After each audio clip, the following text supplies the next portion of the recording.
All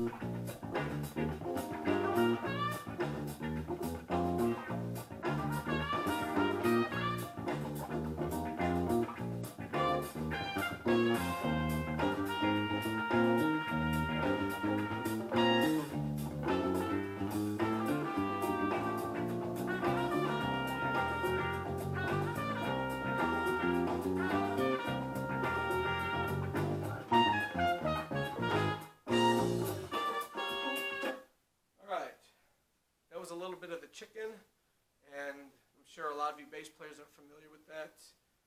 If you're familiar with Jocko and Weather Report, and that's been covered by, I'm sure, lots of other artists as well.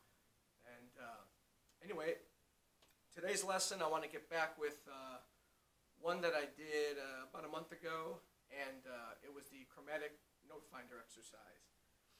And I want to redo that one a little bit, because I feel when I looked at it again, some of my bass may have been a little obscured, maybe with the lighting as well. And it may have been hard for some of you to see exactly what I was doing. And so I want to go back and redo a little bit of that again on this lesson, because I feel it's incredibly important that you know the notes on the fingerboard. Even if you've been playing for a couple of years, you'd be surprised that there's quite a few people who have been playing, and they're pretty good players, but they couldn't tell you the notes on the fingerboard, or they would have a real hard time finding something. And a lot of those kind of players too usually are afraid of reading music, or they run from wanting to read music because, and I'm not just talking about chord charts, written notation, because they don't know what's under their fingers, so they can't translate what's on the paper to where it is on their bass. And that can be kind of scary as a player, and I'd like to see a lot of guys get to a place where you know this fingerboard so well, and that you step out and reading music, because there's nothing that really connects your playing like reading and applying it to the instrument. Reading, apart from playing by ear, just opens up a connection to your instrument that you can't get just by playing by ear. Not to mention the different kinds of music you can play, because now you can read and understand pop, rock, jazz, Latin, blues, orchestral music, whatever. It gives you that ability to see what it looks like, what's being played, and it just it really helps you identify styles. And if someone asks you, play me this kind of style, because you see how it's written, believe it or not, that actually opens up your ability to play that style. So reading music has a real big influence on how far you can go with being a musician, how far you can go with what you can play, what levels you can reach. And overall, it just makes it fun, even if you play by ear and you don't want to read music. Just knowing what's under your fingers, you're quicker at learning something, composing, whether you're playing in a top 40 band or you're playing an artist gig, whatever it is. It just opens up your ability to communicate a lot better at a higher level with a lot of players. So what we're going to go back to, you may have seen this first video I did on the Chromatic Note Finder exercise. So this one I'm going to touch on it again, and maybe you haven't seen the first video. So what basically that means is, as long as you first identify your open strings, and again, this is geared towards beginners, intermediate. You want to be, you want to know what you're playing. So obviously your first note is E. That's your low E. A, D, G. So those are your open strings, obviously. So what you're going to do is you're going to start with E. So that's your first note. You're going to find all the E's on the fingerboard. So on this bass, it's 22 frets. So not every string will have 2 or more notes. On most 24-inch scale, 24-inch fret instruments, you'll usually get at least 2 notes per string. With this, a lot of times you're just going to get an open and a closed note on it, as opposed to 2 closed notes. So what we're going to do is start with the E. You got E. Your next E is up at the 12th fret. Your next E is on the 7th fret on the A string, and then on the 21st fret of the A string. Then your D string, E is on the 2nd fret, E is on the 14th fret, and on this bass, your last E will be on the G string at the 7th fret. Since I don't have, the scale isn't that long, I don't have another high E up here. So you have E, E, E, E, E, E, E. And then you're just going to go back down. You're going to go E, where you left off at that last note, E, back down to E, E, E, E, E, E, open E. You've just played all the E's on your bass. And you want to say the note every time.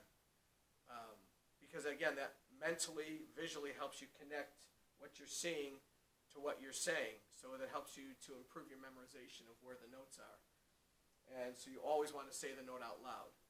And once you do that, once you get back to your low E, you're going to go to F on the 1st fret. So you got F, F on the 13th fret, then you have F on the A string, and then F on your 22nd fret, F on your 3rd fret, F on your 15th fret, and then one F on the 10th fret of your E string.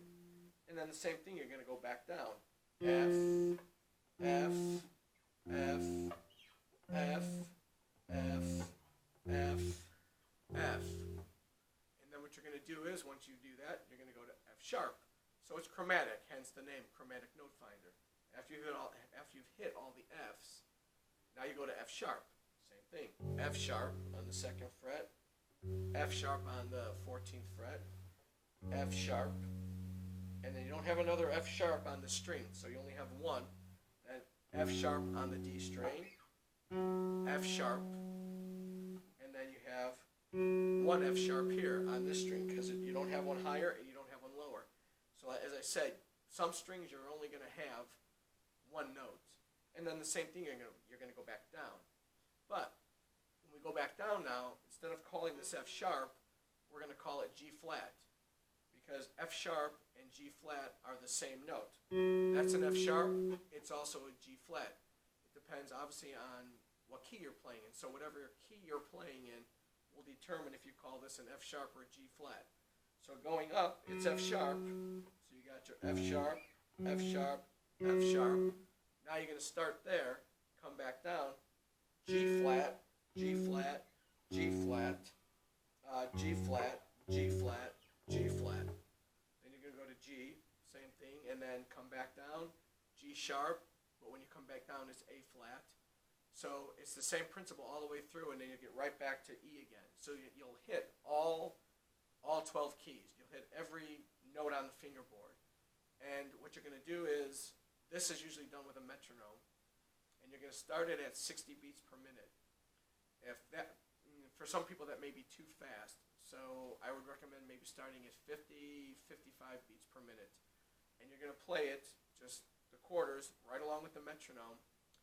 And if it's too hard even to play it at 60 and you can't keep up, or you find yourself really dragging or really rushing, slow it down.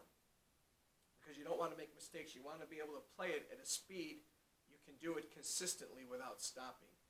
Then take it up, once you can do that, take it up 3 more numbers. Go to 66. Play it again. If you can play it all the way through without making a mistake, and back down, go to 69, etc. You just keep building it up by 3s until you get to where it's so fast that you can do it. I mean, once you start hitting in the 90s and 100s, that's pretty quick, and it'll take time to get to that speed. But the whole purpose of this exercise is that the faster you go, you have less time to think. So that means you have to eventually just muscle memory. You have to be able to nail the note quicker and quicker, which gives you the ability to identify what you're doing instantaneously. That's going to make it easy for you to read, to learn songs, to really know your fingerboard, and it really gives you a lot of confidence as a player. And it takes away that fear of, some guys, I'll only play down here because that's all I know. When they get down here, it's like, this is like deep waters. They're scared because they don't know what's down here. And it's no different than this. And eventually you'll see the whole fingerboard is just nothing to be afraid of. It's just, it's the same from beginning to end. So that is something I really can't stress enough for, especially beginning players, to start with. Know what's under your hand. Know what the notes are. From there, you can do anything, and it takes away apprehension from wanting to read music and try new things. So it'll help you be more creative, more taking risks as a player, and a lot more fun just in playing. You have a lot more fun. So I hope that helped you guys and that you were able to get a little better visual of what I was doing. And if this did help and you enjoyed it, give me a like, give me a comment, share this with your friends, and subscribe. And if you have any other questions, you can contact me at my email address, which is basswaves3@yahoo.com, BASSWAVES, the number 3 @yahoo.com. So we'll see you on the next one. Take care, guys.